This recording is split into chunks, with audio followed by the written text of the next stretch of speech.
आप सभी विद्यार्थियों का स्वागत है Subhash study centre YouTube channel पर।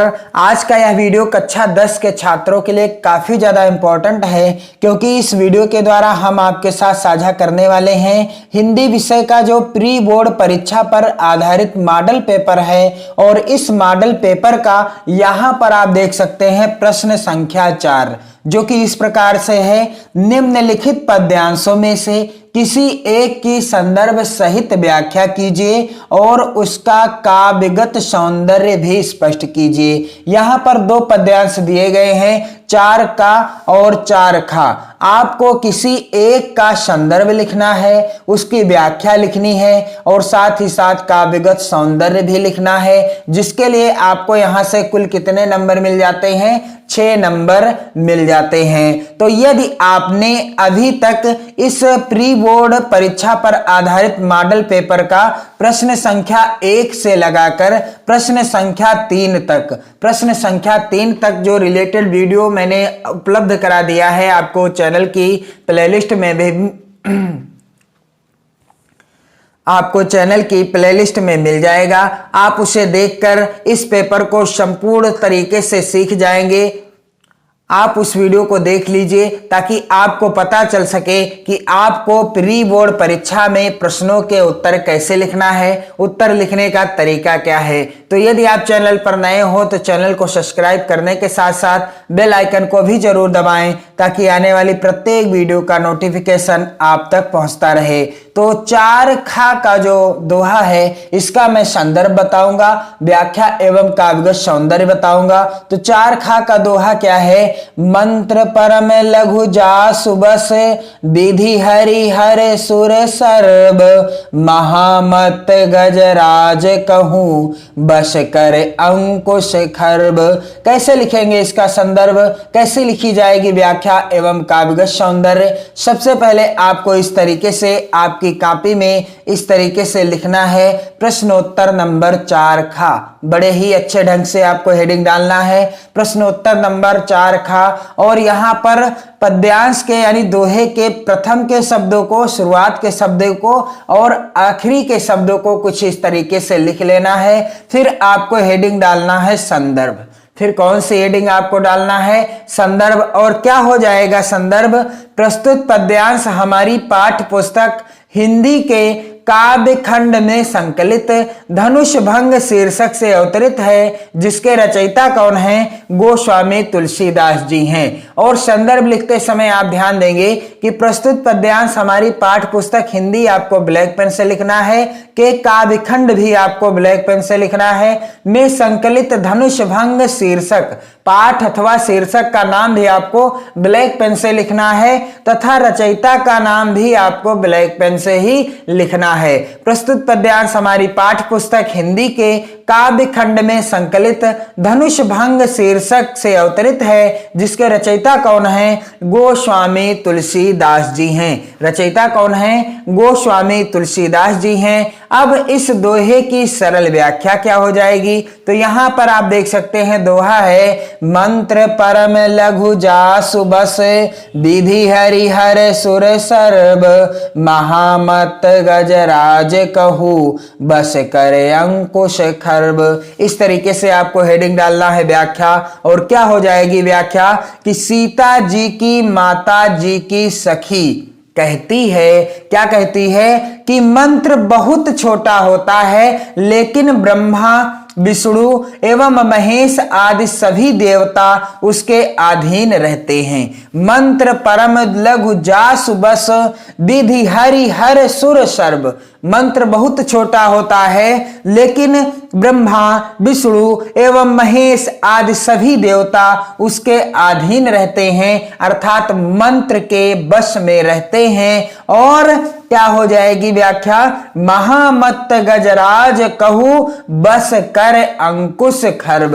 बिल्कुल आसान व्याख्या है। महामत गजराज कहूं, बस कर अंकुश खर्व, अर्थात महान मत वाले गजराज को यानी हाथी को छोटा सा अंकुश यानी जो हाथी को हाँकने के लिए रहते हैं वही वश में कर लेता है। महान मत वाले गजराज को यानी हाथी को छोटा सा लोहे का अंकुश हाथी को क्या कर लेता है, अपने वश में कर लेता है। सीता जी की माता जी की सहेली सीता जी की मां को समझाती हुई कहती हैं कि मंत्र बहुत छोटा होता है, लेकिन ब्रह्मा विष्णु एवं महेश आदि सभी देवता उसके अधीन रहते हैं। ठीक उसी प्रकार से महान मत वाले गजराज को छोटा सा अंकुश वश में कर लेता है। और इसका काव्यगत सौंदर्य आपको कैसे लिखना है, हेडिंग डालना है काव्यगत सौंदर्य। और क्या हो जाएगा काव्यगत सौंदर्य, यहां पर आप देख सकते हैं काव्यगत सौंदर्य का पहला बिंदु है भाषा।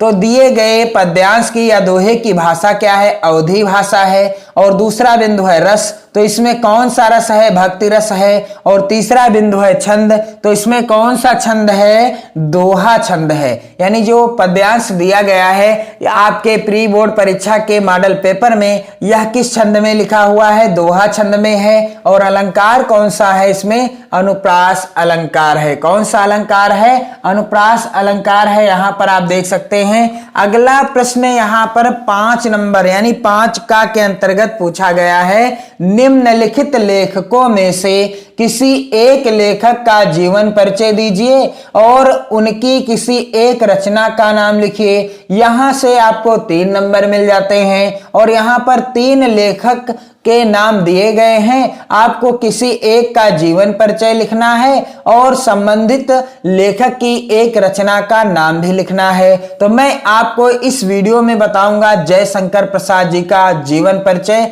बिल्कुल आसान शब्दों में, ताकि आपको रटना ना पड़े। तो यहां पर आप देख सकते हैं इस तरीके से आपको हेडिंग डालना है प्रश्नोत्तर नंबर 5 का, प्रश्नोत्तर नंबर 5 का।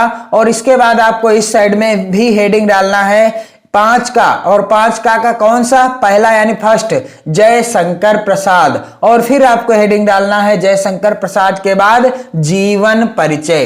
क्या हो जाएगा जयशंकर प्रसाद जी का जीवन परिचय, बिल्कुल आसान शब्दों में।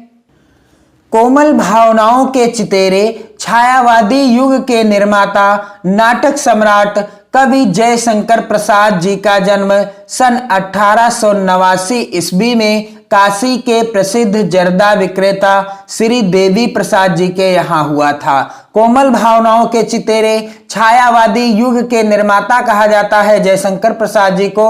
और क्या कहते हैं इन्हें, नाटक सम्राट। और क्या कहते हैं, नाटक सम्राट।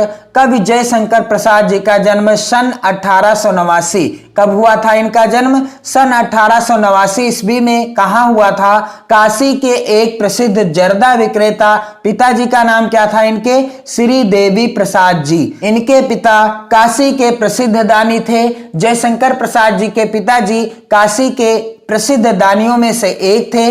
बालक जयशंकर केवल 12 वर्ष के थे।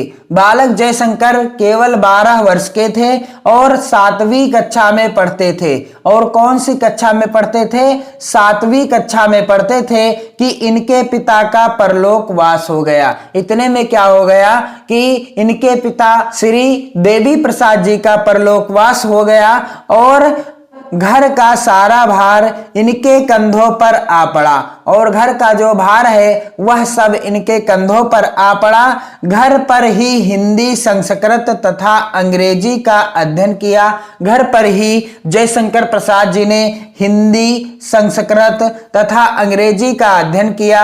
माता पिता, भाई, 2 पत्नी तथा 1 पुत्र को संसार से विदाई देकर इनका पारिवारिक जीवन दुखों से घिर गया। और यह सब कुछ होते हुए भी सरस्वती के इस पुत्र ने हिंदी जगत की बहुत सेवा की, बहुत सेवा की। जी हाँ, जयशंकर प्रसाद जी ने इतना सब कुछ होते हुए भी हिंदी जगत की बहुत सेवा की। और सन 1937 ईस्वी में कब? सन 1937 ईस्वी में अल्पावस्था में ही क्षय रोग से ग्रस्त होकर स्वर्ग सिधार गए। जयशंकर प्रसाद जी का जन्म कब हुआ था? 1889 ईस्वी में हुआ था और मृत्यु कब हो गई थी? सन 1937 ईस्वी में। अब आपको इनकी एक रचना का नाम लिखना है, तो यहाँ पर मैं आपको कई सारी रचनाओं के बारे में जानकारी दूंगा। पहली है चित्रधारा, झरना, आंसू, लहर, कामायनी, अजात शत्रु, चंद्रगुप्त, स्कंदगुप्त, कंकाल, तितली आदि। ये सभी जो है रचनाएं जयशंकर प्रसाद जी की हैं। आपको किसी एक रचना का नाम लिखना है। अगला प्रश्न क्या है?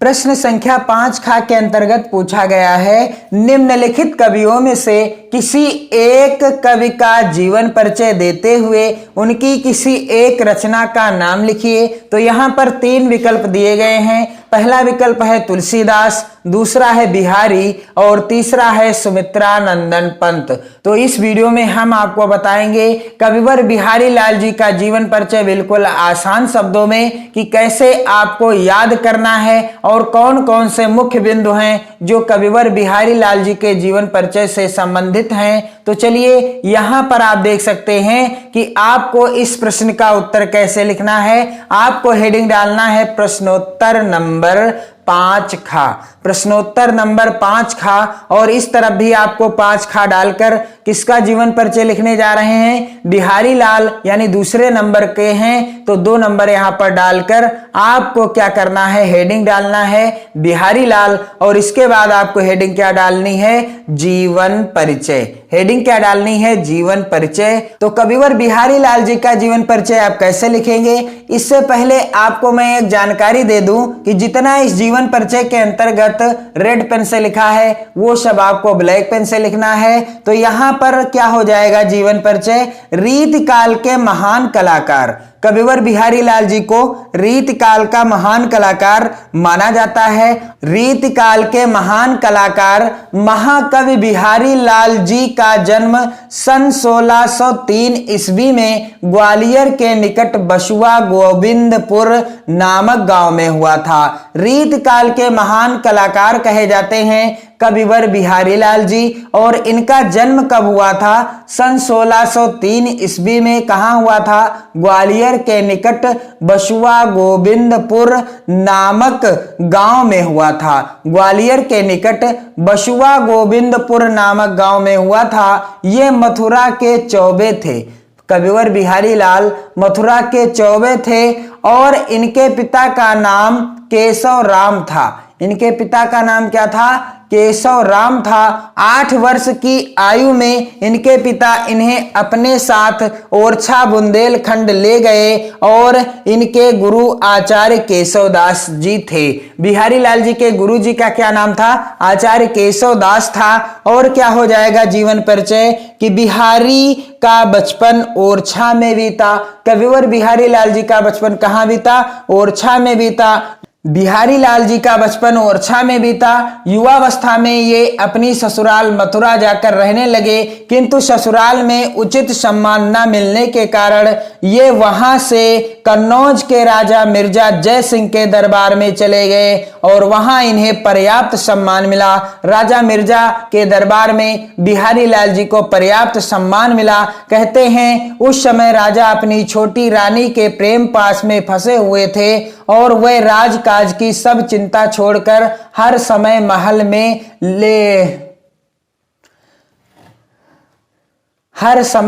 में पड़े रहते थे। तब बिहारी लाल जी ने राजा के पास एक दोहा लिखकर भेजा। काफी ज्यादा महत्वपूर्ण है यह दोहा कि नहीं पराग नहीं मधुर मधु नहीं विकास यही काल अली कली ही सौ बिंध्यो आगे कौन हवाल।